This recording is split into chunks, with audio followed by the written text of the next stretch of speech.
Ahí está. Muy buenos días a todos y todas. Les damos la bienvenida desde la Academia Wellbeing Conosur del Grupo Humana.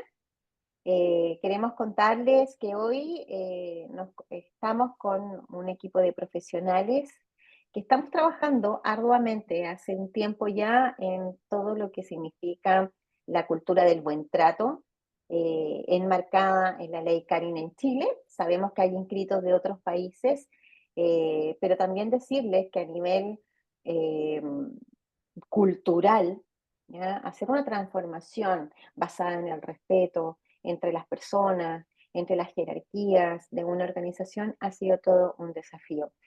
Quiero contarles que quien va a realizar esta presentación, este webinar, es Juan Pablo Mesías. Es un abogado diplomado en Derecho del Trabajo y magíster en Derecho Tributario. Él es especialista en materias laborales, negociación colectiva, litigaciones, tributaciones. La verdad que para nosotros es un elemento fundamental en el equipo de desarrollo del servicio que tenemos de la cultura del buen trato enmarcado en la ley Karen. Juan Pablo, muy buenos días, Buenos agradecemos tu días. presencia y te damos aquí el micrófono. Tenemos bastantes personas que ya se han incorporado para que nos cuentes cómo es la implementación de la ley Karen, cómo está haciendo, qué está sucediendo. Bueno, buenas tardes, ya hace 7 minutos, buenas tardes. Buenas tardes a todos y gracias por la oportunidad de poder compartir con ustedes estos contenidos para nosotros como Academia Wellbeing y, y, y a mí suscrito, digamos, como relator. Es muy relevante la opinión, la experiencia particular que tengan ustedes desde sus distintos rubros, desde sus distintas trayectorias, respecto de lo que ha ocurrido con la ley Karim, porque ya han pasado varios meses y han pasado cosas, digamos. Cada uno ha tenido, en el trabajo que cada uno convoca, ha tenido interacciones con temas relacionados con seguridad, ha tenido interacciones con temas relacionados con la ley Karim. Han pasado cosas a nivel público que en definitiva también son dignas de comentar. Se han confirmado muchas hipótesis que los que nos dedicamos a esto teníamos. Se han ido confirmando, algunas desgraciadamente se han ido confirmando. Eh, y en definitiva, el comentario de ustedes, que lo pueden hacer al final, las consultas que ustedes tengan, son de extraordinaria importancia porque enriquecen este análisis, digamos, que es siempre un work in progress, ¿ah? Dicho eso, bueno, comentarles, como les decía hace unos segundos, de que la ley Karin entró en vigencia el pasado 1 de agosto. Ya han pasado, ¿cuánto? Agosto, septiembre, octubre, noviembre, diciembre, enero. Han pasado 6 meses prácticamente de la entrada en vigencia. Y ya es un momento para hacer un análisis bastante preliminar, por cierto, porque 6 meses es nada para una implementación con tanto detalle, con una normativa que, por un lado, tiene críticas, pero por otro lado, uno podría decir que es tremendamente ambiciosa. Y desde ese punto de vista, 6 meses uno puede decir que es poco, pero sí en 6 meses uno ha observado ciertas cosas. eh, Partir diciéndole, y ya vamos a ir al contenido mismo, que una de las cosas que obviamente que era evidente que iba a ocurrir, que era evidente que iba a ocurrir, es el colapso de la dirección del trabajo.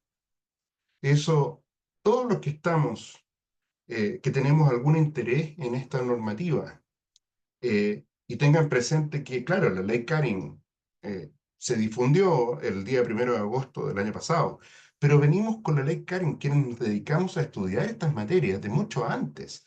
Venimos desde inicios del año 2023 ya trabajando con la ley Karin. Y la ley Karin, nosotros veíamos de que el paso obligatorio de toda denuncia por la dirección del trabajo, y nos vamos a referir a eso en un rato más, obviamente que iba a generar un colapso gigantesco. Y en segundo lugar, algo que es muy importante que lo vamos a recordar, porque ya más de algunos de ustedes, o sea, muy probablemente ustedes han estado en charlas introductorias de la ley Karen. Esta no es una charla introductoria, esto es una charla de reflexión sobre la ley Karen, si lo pudiéramos decir así. Pero si ustedes recordarán de esa charla, sin perjuicio que lo vamos a ver en un momento más, uno de los principios que inspira la ley Karen es el principio, son dos principios, entre varios. La no revictimización, ese es un principio que lo vamos a conversar ahora. Y el segundo principio es el principio de la celeridad.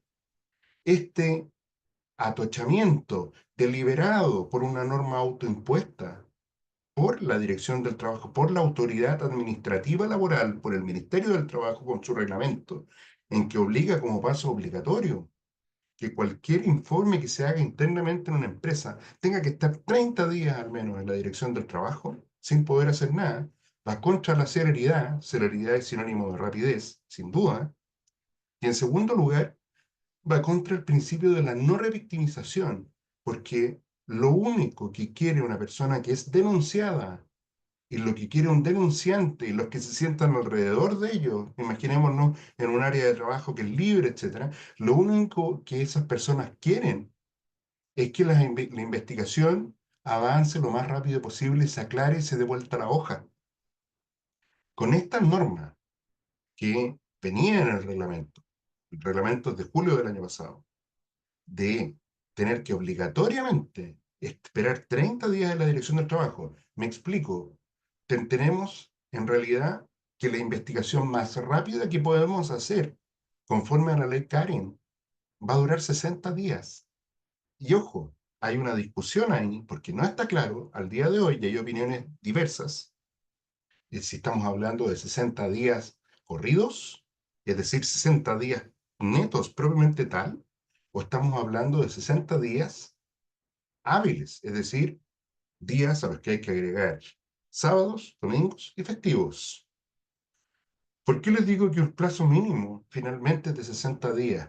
Porque si yo estoy en una empresa, imagínense que yo soy investigador interno de una empresa, y ahí se han dado como venía incluso antes de la ley Karen, se han dado dos situaciones. Hay empresas, hay instituciones especialmente, que han creado sus propias unidades de investigación interna, ¿sí?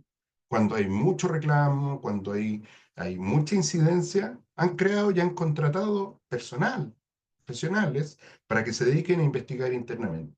Y en otros casos, han mantenido a sus abogados asesores, etcétera, o algún abogado que haya sido recomendado como investigador externo. En ambos casos, si yo, investigador interno, tomo una denuncia, yo voy a investigar internamente 30 días al menos. Porque créanme que es súper largo. ¿Qué es lo largo de la investigación?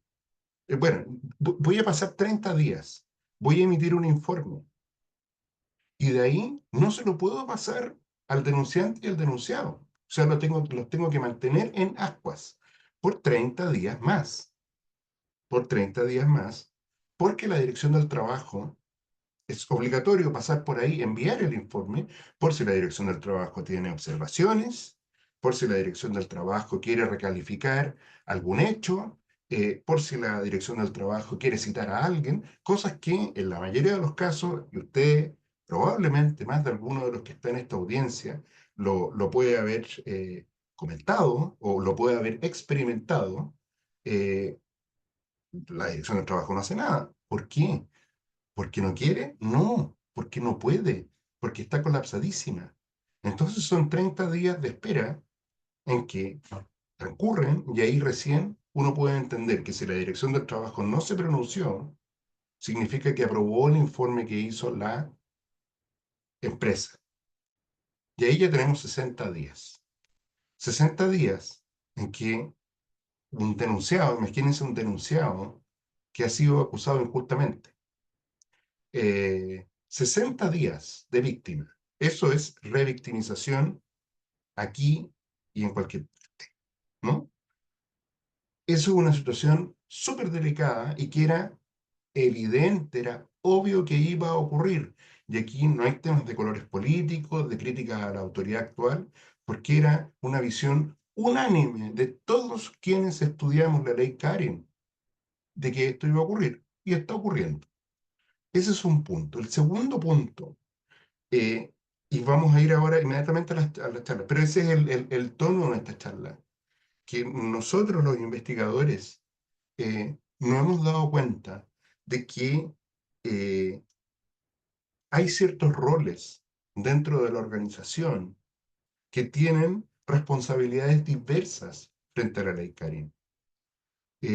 Todos tenemos una responsabilidad general desde el punto de vista del comportamiento con nuestros pares, con nuestros jefes y con nuestros subordinados, por decirlo así. Todos tenemos una responsabilidad general frente a la ley Karin, e incluso como terceros que vamos a una empresa a prestar un servicio.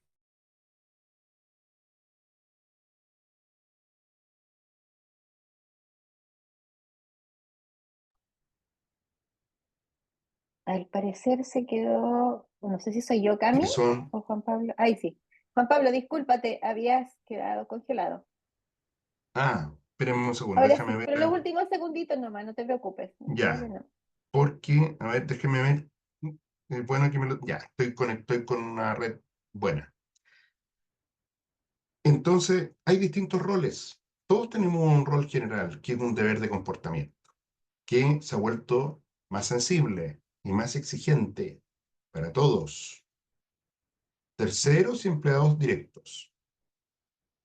Pero además hay personas clave en la organización que tienen un rol que es muy decisor, es decisorio al momento en que un caso de ley Karin después se controvierta y pueda terminar en un juicio de demanda de tutela de derechos fundamentales. Eh, y estoy hablando de jefaturas, cargos medios, que son los receptores preliminares de un problema, de una denuncia. Los receptores de denuncia, que no son necesariamente las personas dispuestas en la organización para hacerse cargo de la investigación, para hacerse cargo de la denuncia, para adoptar las primeras medidas, son las primeras personas que reciben por decirlo así, el pelotazo, ¿no? Y esas personas, que son muchos porque son mandos medios, o sea, si yo tengo un problema con un par, estoy en una instalación, en una línea de producción, ¿a quién le voy a reclamar? A mi jefe que está arriba mío. Y mi jefe tiene que tener ciertas destrezas y tiene que entender, porque él es el principal, él está recibiendo por la empresa, él es el primer receptor de la denuncia, el primer contacto del caso en nombre de la empresa. Sí, muchas veces sin saberlo, sin estar consciente de que tiene un rol y que es un rol relevante. Y esa persona tiene que estar entrenada para reaccionar inmediatamente y pasar esta pelota a quien corresponda, a la unidad de investigaciones internas, al área de recursos humanos, etcétera, de manera oportuna, ayudar en la contención muy preliminar y permitirle que la empresa oportunamente pueda activar las medidas de resguardo, los mecanismos y designar a un investigador. Y por eso nosotros creemos que más que capacitación general sobre la ley Karin a estas alturas, y que ha sido una capacitación que en no pocas ocasiones ha sido bastante desde una mirada legal, y una mirada muy teórica, y esto me permito hacerlo como una crítica, se necesita capacitación especializada según el rol que tengamos al frente de cara a la ley Karin. Vamos con lo que está en esta planilla, digamos. Pasos esenciales para su cumplimiento, y esto es simplemente un recordatorio para ponernos en contexto. ¿Ah? Cuando yo hablo de pasos esenciales para su cumplimiento, y los distingo entre normativos y prácticos estratégicos, los normativos son los que trae la ley Karen y que nadie se los puede saltar, ¿sí? Y que a estas alturas los tiene que tener suficientemente instalados y engrasados, funcionando. Protocolo de prevención, que tiene que estar en el reglamento interno. Tener presente, y esto es súper importante porque esto ya en 6 meses debería estar funcionando, entender que el protocolo de prevención lo que menos tiene es ser un instrumento estático. El protocolo de prevención es un órgano vivo, ¿ah? Es un músculo que está siempre eh, entrenándose porque se tiene que retroalimentar. Lo vamos a ver en las próximas láminas. ¿Con qué se tiene que retroalimentar? Con medidas de resguardo, con medidas de cuidado y de prevención que los órganos de la empresa vayan observando en cuanto a cosas que hay que mejorar y a riesgos que se puedan levantar. Eh, Hay una obligación, voy a abrir un paréntesis, dentro del reglamento de la ley Karen, que tiene que ver con que en el informe de investigación, el investigador puede observar una situación más de base en la empresa. Imagínense que nota que en una determinada instalación hay problemas porque hay, por ejemplo, hay hacinamiento o porque hay un criterio que emana de una jefatura en particular con ciertas directrices que son la fuente de los problemas y que están generando problemas de salud mental, etcétera, en la organización. Y el investigador nota esto porque le parece evidente y pide no sé si me están viendo bien, pero me pareció que la conexión era inestable, ¿sí? Y ese investigador pone en el informe de que la empresa tiene que hacer una revisión más de fondo y revisar su estructura, al menos en esa parte. Esa recomendación del investigador en el informe es obligatorio que alimente el protocolo de prevención de riesgos y que alimente la matriz de riesgos, por decirlo así, porque se habla de matriz de riesgo, ya vamos a meternos en eso, que es propio del compliance que las empresas tienen que tener. Tiene que retroalimentarse con las cosas que van pasando, ¿sí? Luego, otro tema normativo obligatorio que no se puede no tener, ¿ah? El procedimiento de investigación, que también tiene que estar incorporado en el reglamento interno. En tercer lugar, los canales de denuncia internos y estatales, considerando una actualización semestral, eso también tiene que estar. Y en cuarto lugar, la capacitación continua. Porque no puede ser que, salió la ley Karin, no hacemos una capacitación, llamamos la H y esto se acabó, digamos. No, la capacitación tiene que ser sistemática en el tiempo y que tiene que considerar refrescos, porque la normativa se va ajustando. En segundo lugar, situaciones de riesgo que se han ido levantando y cuáles son las medidas para transformar ese riesgo que es inherente en un riesgo residual, y esto es lenguaje compliance total, digamos, eh, y también capacitación específica, no desde el punto de vista legal necesariamente. Quien le habla es un abogado, ¿ah? Y precisamente con conocimiento de causa lo hago, porque se tiende a pensar de que esta es una clase de derecho, punto. No, aquí hay muchísimos elementos que están involucrados. Temas, por ejemplo, temas de habilidades emocionales, de aprender a contener, etcétera. Y así hay muchas cosas más, digamos, ¿no? Eso desde el punto de vista normativo y que en general en las empresas ya tiene que estar andando, sin duda. Ahora, los pasos esenciales más bien desde el punto de vista práctico y estratégico, que son cuestiones que, si bien no están nítidamente en la normativa, no están nítidamente en la normativa, sí se desprenden de ella y sí la experiencia aconseja que para un buen andar de la ley Karin dentro de la organización estén contempladas. Se los voy a leer. Uno, identificación de roles dentro de la organización con responsabilidades distintas frente a la ley Karin, lo que les mencionaba al principio de esta charla. La capacitación y entrenamiento de cada uno de estos roles debe ser diferenciada porque persigue fines diferentes. Receptores de denuncia e investigadores internos tienen un rol fundamental, requieren capacitación específica, distinta del resto del personal. Un receptor de denuncia tiene que saber cómo recibir una denuncia y qué hacer. No estamos hablando de un PhD en ley Karen, digamos, ¿no? Estamos hablando de cosas más bien prácticas, pero que si se hacen mal, exponen a la empresa. Porque un juez, y pongámonos en el lugar de un juez, ¿qué es lo que hace un juez, digamos? Un juez tiene que tomar una decisión respecto de los elementos que se le presentan. Y si hay elementos que son más bien formales, que no se cumplieron, se la hacemos fácil para que falle. ¿Se entiende lo que estoy diciendo, no? Entonces el tema de haber cumplido con todo y bien en forma, no solo en fondo, es súper relevante. Pero al final, ¿cuál es el peor riesgo de la ley Karin? Obviamente dañar a nuestra comunidad laboral, a nuestros trabajadores, por cierto. Ese sin duda, pero eso, más que un riesgo legal, es un riesgo ético, digamos, ¿no?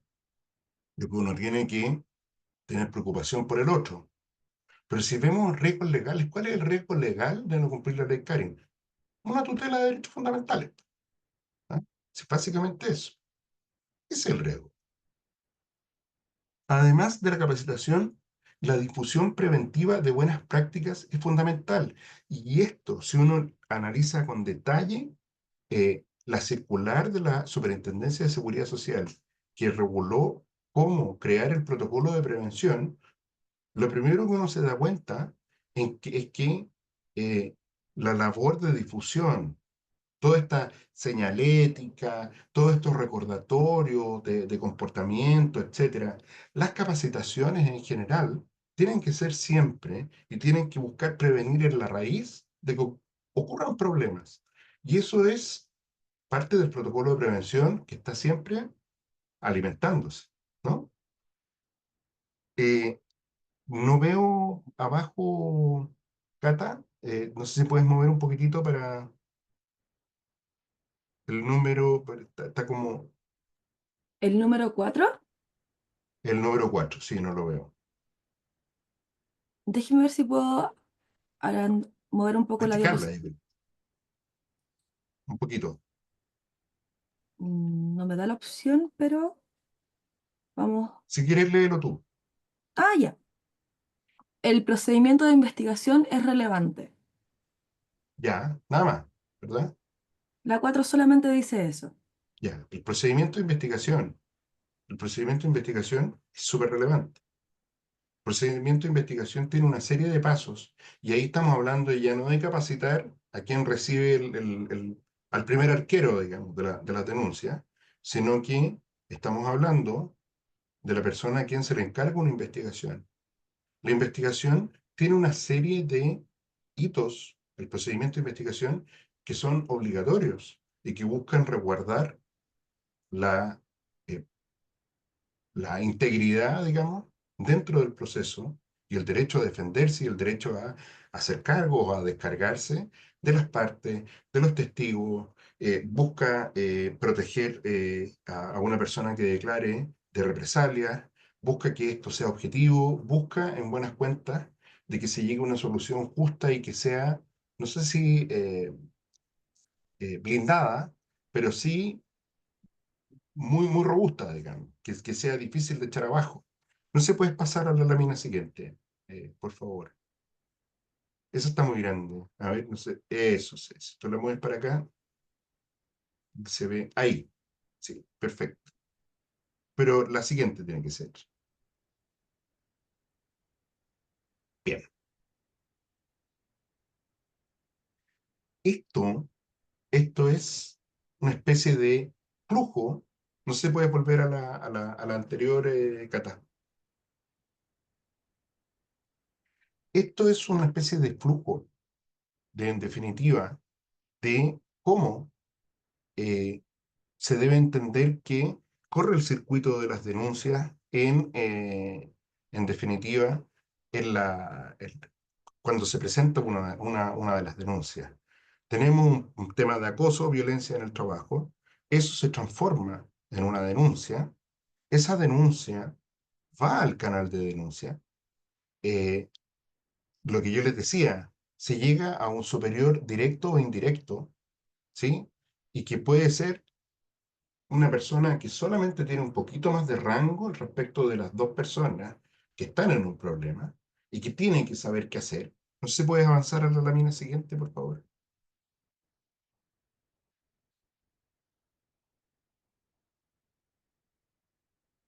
¿Mm?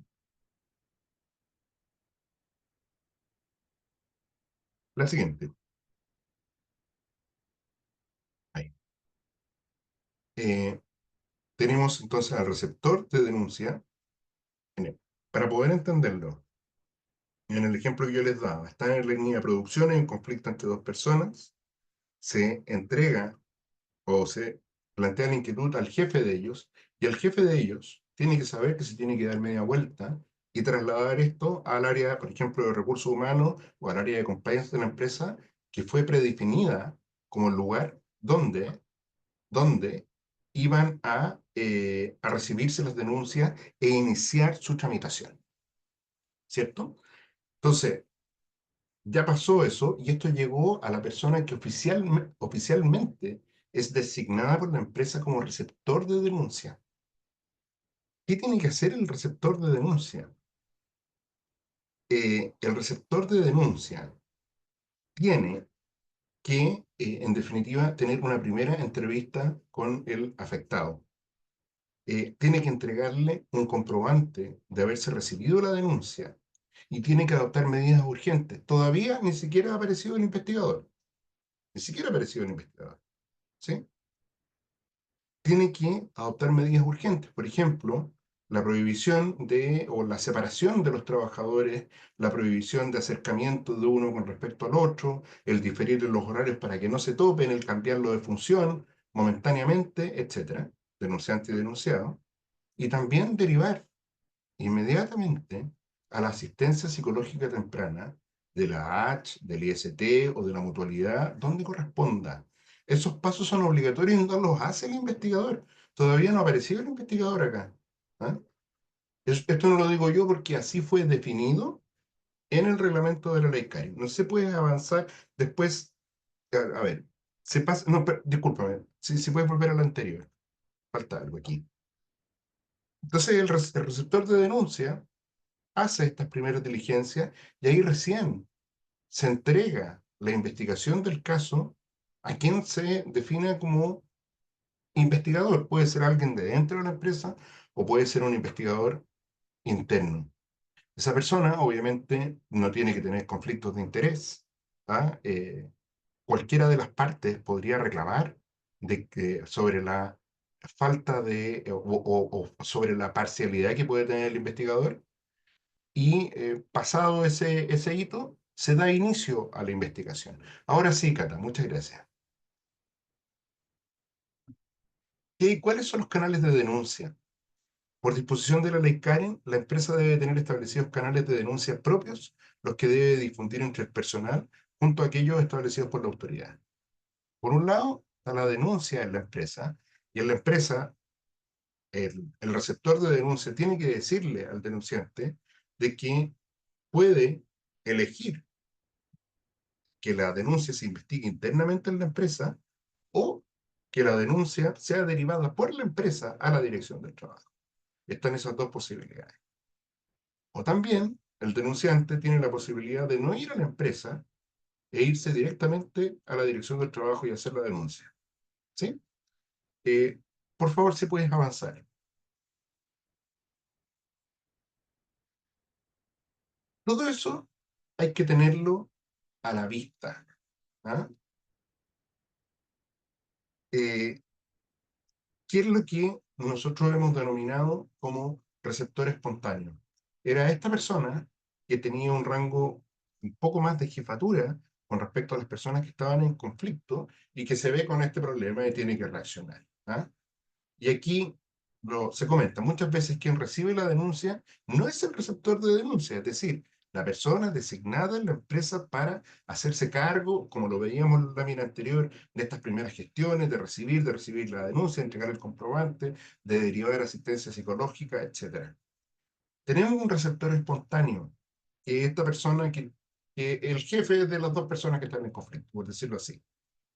Ese receptor espontáneo, como lo hemos venido conversando a lo largo de este webinar, tiene que tener cierto entrenamiento específico, porque su función es clave, digamos. Primero tiene que tener conciencia de lo grave que es lo que tiene en sus manos, y también de la inmediatez con la que tiene que actuar, de la confidencialidad, del manejo temprano que tiene que tener. porque tiene que tener cierto manejo, tiene que, aunque sea en por minutos, él lidera el conflicto en ese minuto. Y tiene que estar entrenado para esos efectos, ¿no? Como dice acá, el receptor espontáneo debe recibir la denuncia, dar las primeras atenciones al denunciante y trasladar los antecedentes inmediatamente al receptor de denuncia. No se puede avanzar, por favor.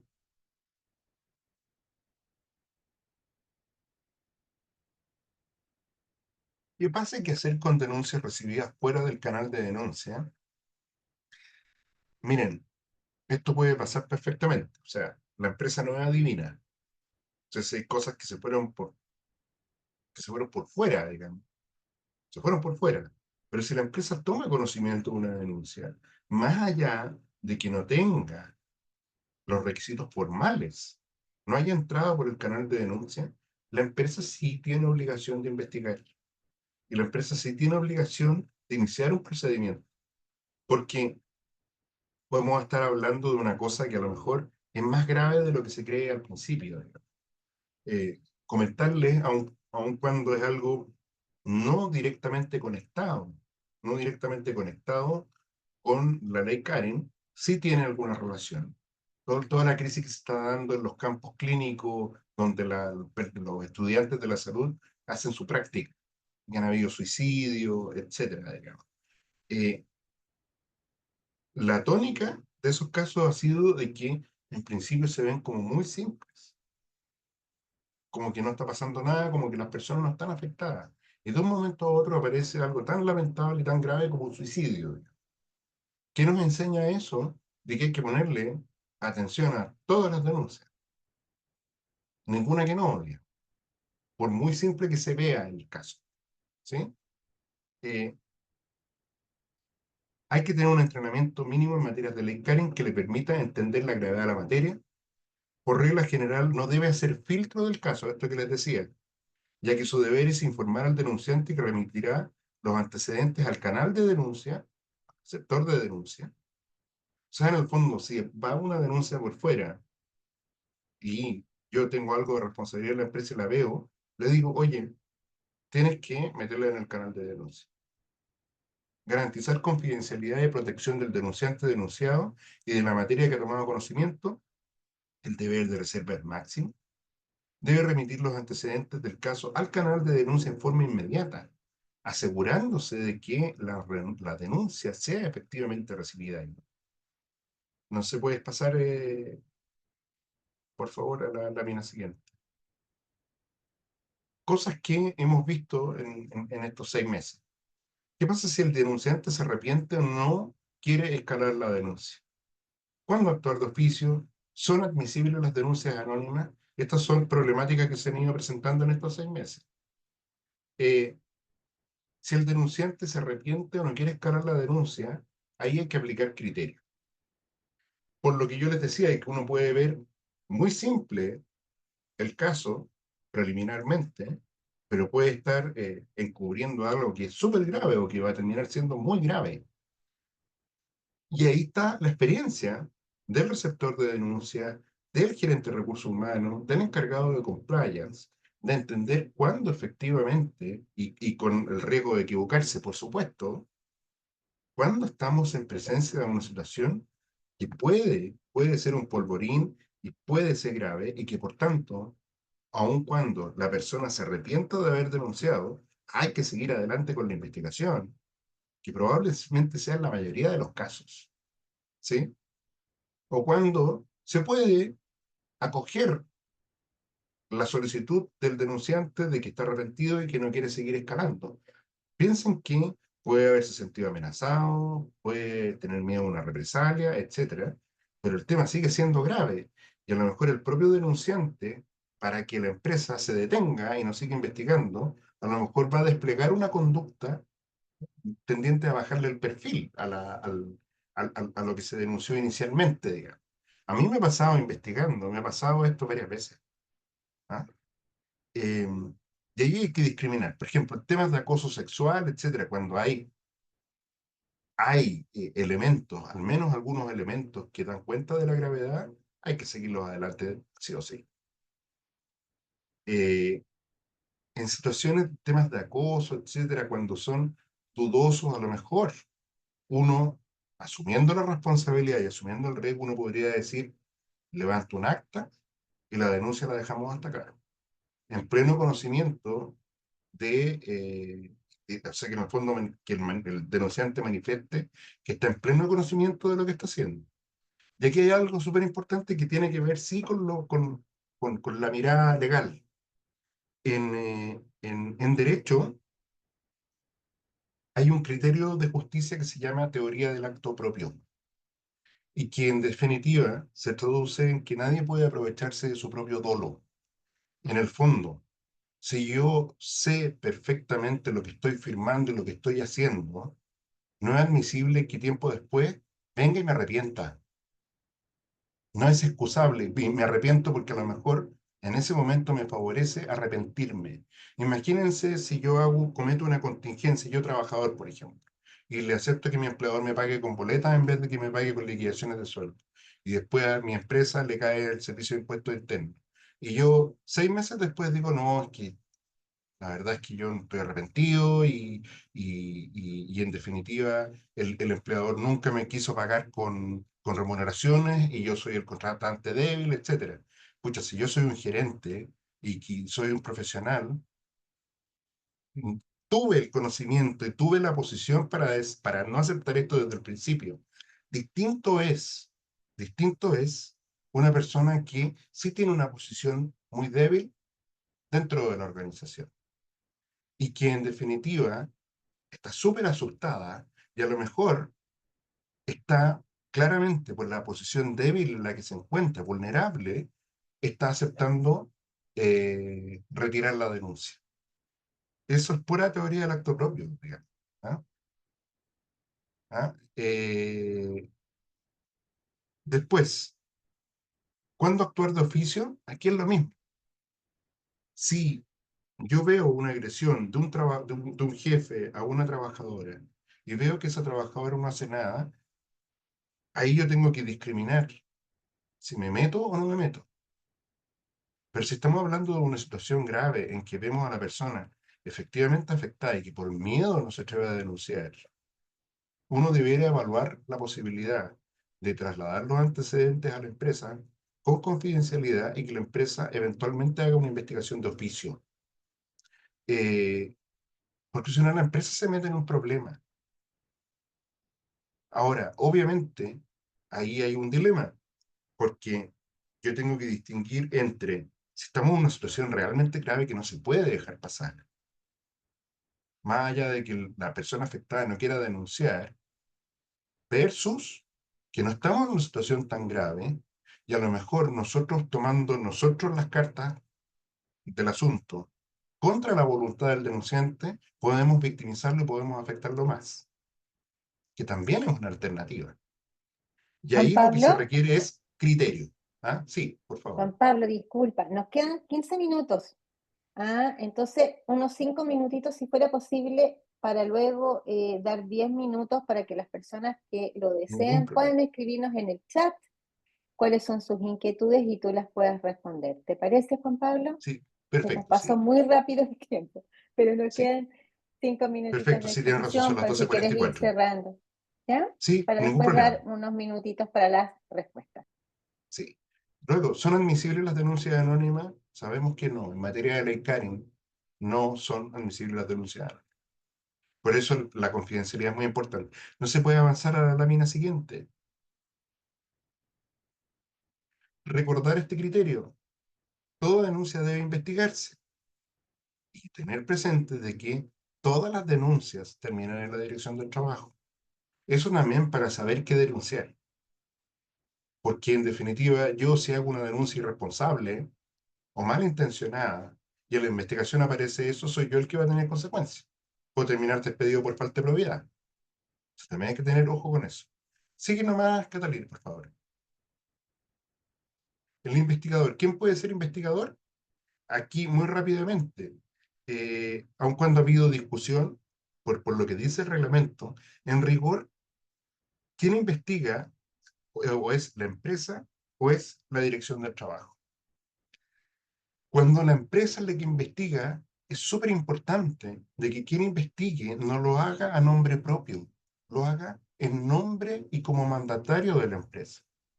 Y eso zanja la duda si es que yo puedo pedirle a un asesor externo que tome una investigación o que sea alguien de mi equipo, de dentro de la empresa que lleve la investigación.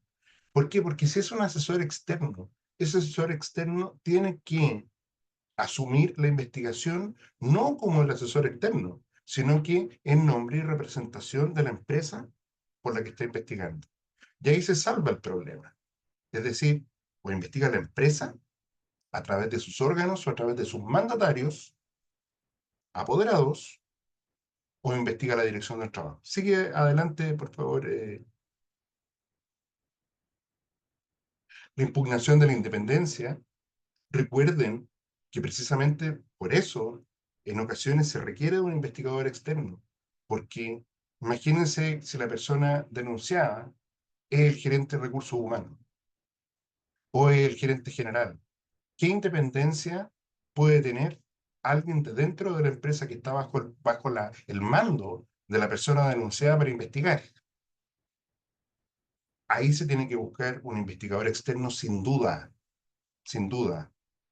Y está siempre la posibilidad de que yo como denunciante, como denunciado, pueda alegar, una vez nombrado el investigador, de que tiene conflictos de interés, de que no es imparcial.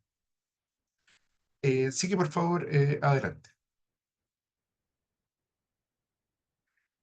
Vamos a pasar rápidamente esto porque, en definitiva, eh, es algo que nombramos al principio.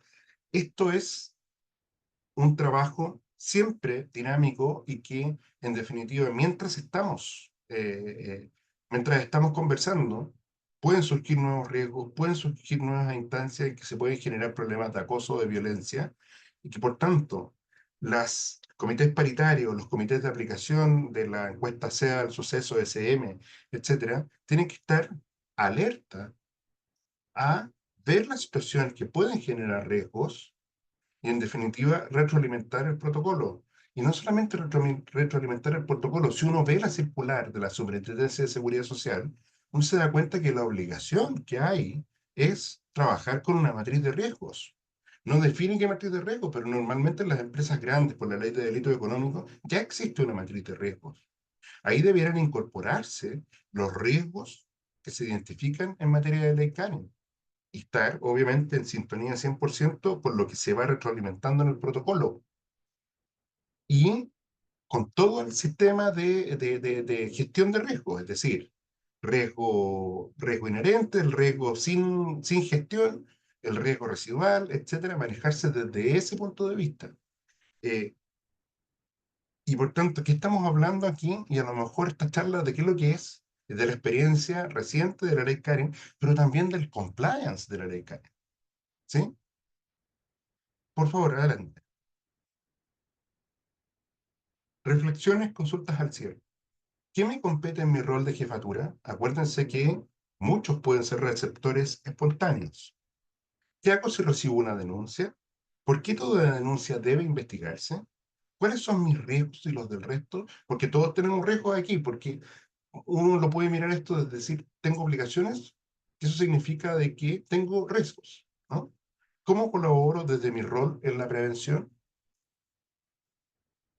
Abro, estamos, Sí, Ana. muchas gracias, Juan Pablo.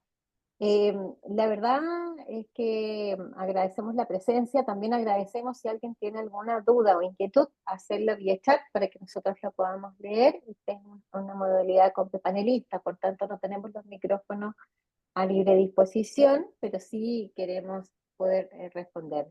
Mientras tanto, Juan Pablo, uno de los aspectos que nos ha tocado ver a lo largo de la experiencia que nosotros tenemos brindando servicios, ¿cierto?, de apoyo en la implementación de la ley Karim, es lo que tú nombraste de aquellas personas que espontáneamente cuentan su situación a una persona, ¿ya? Entonces, y la importancia de que no se desestime ninguna de estas comentarios, inquietudes o preocupaciones que puede tener un colaborador. Ahí me gustaría un poco que explayaras, porque si yo soy jefa de alguien y la persona me cuenta que se siente, ¿cierto?, amenazada o acosada por algún compañero, por ejemplo, yo no soy quien para desestimar o subestimar lo que está viviendo y dar vuelta a la página y decirle, no, te estás pasando películas, por decirlo así, en este tipo de cómo se está implementando la ley. Eso, Juan Pablo, me gustaría que lo desarrollaras un poquito, porque creo que tendemos a subestimar para, lógicamente, pensando en que así no van a haber demanda ni denuncia y vamos a evitar un problema, pero en definitiva no lo es así. Sí, sí, perfecto. Sí, esta es una situación súper difícil de manejar, eh, y que requiere de la persona que se transforma en un confidente, en un receptor espontáneo, que tenga cierto manejo y tenga criterio, digamos. Es súper difícil y es complejo cuando uno le toca estar en ese rol, de en el fondo no querer pasar a llevar a la persona que le está confidenciando esto, versus el bien jurídico más grave que está envuelto y respecto del cual pareciera ser urgente tomar medidas, porque puede transformarse en algo súper grave después, digamos. Lo que yo he visto en asesorando clientes, etcétera, es que hay un trabajo en primer lugar de ese confidente, ¿ah?, de contención y de reflexión con la víctima, la que está contando su experiencia, un trabajo de sensibilización, ¿ah?, de la importancia que tiene, de las consecuencias que puede tener el dejarlo ahí, y también de las consecuencias de los efectos que tiene el no dejarlo ahí y seguir adelante con la denuncia. Hay un trabajo de ablandamiento, de sensibilización, y que también permite a esa persona conocer un poco más, digamos, del caso, y, si en y también hacer un poco de preinvestigador y de entender si estamos si esto es un rollo, no quiero ser peyorativo, pero esto es un mental de la persona está muy vulnerable por otros problemas, o derechamente aquí hay una situación externa, que hay un agente externo que está generando el problema, y que, por ejemplo, hay algunos como puntos baremos que uno podría decir.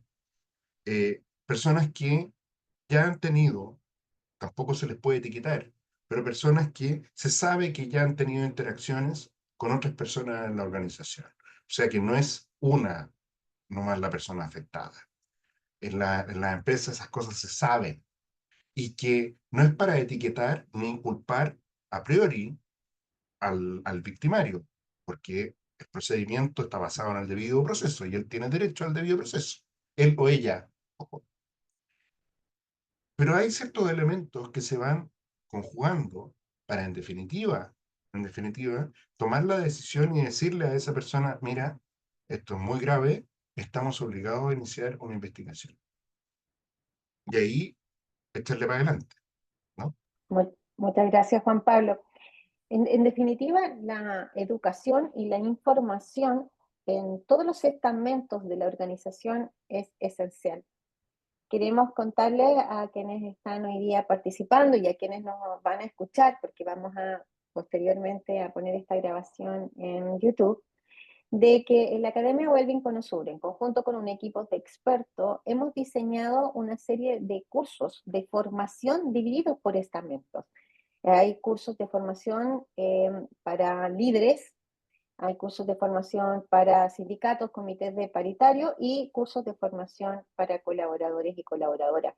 La verdad que los tenemos a su disposición, han sido elaborados muy didácticamente porque, de acuerdo a las reflexiones que han hecho nuestros expertos, entre ellos Juan Pablo, existe una enorme necesidad de comprensión sobre de qué se trata la ley y sobre la forma hoy día cultural, de costumbre, valores, de hábitos en que tenemos que aprender a relacionarnos en las organizaciones. Juan Pablo, no sé si hay, para que cerremos, y si hay alguna pregunta, están invitados a ponerlas por favor en el chat.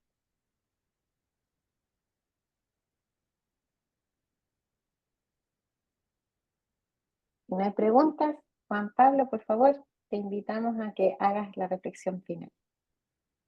Sí, como reflexión final, digamos, entender la problemática, identificar roles dentro de la organización, eh, no quedarse en que esto fue un boom al principio, no sé, en septiembre del año pasado, y este es un trabajo con muchos desafíos, basta que se lean la circular que establece el protocolo, ahí hay mucha pega que hacer, y es una pega de desafío diario y permanente, y que en definitiva es lo que finalmente se va a fiscalizar y se va a sancionar si es que no está cumplido, ¿ah? Y que también va a servir de base en los juicios, en fin. Tener presente entonces de que esto pueden haber otras legislaciones, no sé, ley de 40 horas, en que la empresa se organiza, listo, recibe el impacto de esto, se programa y listo, y se cierra el capítulo. Aquí no. Aquí el tema de la labor preventiva implica un desafío infinito, que es un trabajo que siempre va a ser en proceso. Basta que ustedes lean la circular, basta que ustedes lean el protocolo de manejo de los riesgos psicosociales en el trabajo y se darán cuenta de que aquí hay una obligación que es sistemática. Esto es compliance, ¿ah? Eso es lo que les puedo decir. Muchísimas gracias. Agradecemos mucho la presencia de quienes estuvieron hoy. Agradecer la presencia de la academia, de Juan Pablo, y invitarlos en este gran desafío que estamos a nivel país con esta ley, pero también a nivel latinoamericano para promover una cultura del buen trato en las organizaciones que beneficiará no solamente a las personas, sino que también la sostenibilidad de las empresas. Muchas gracias a todos y a todas y nos estamos viendo pronto. Muchísimas gracias por asistir. Chao, nos vemos.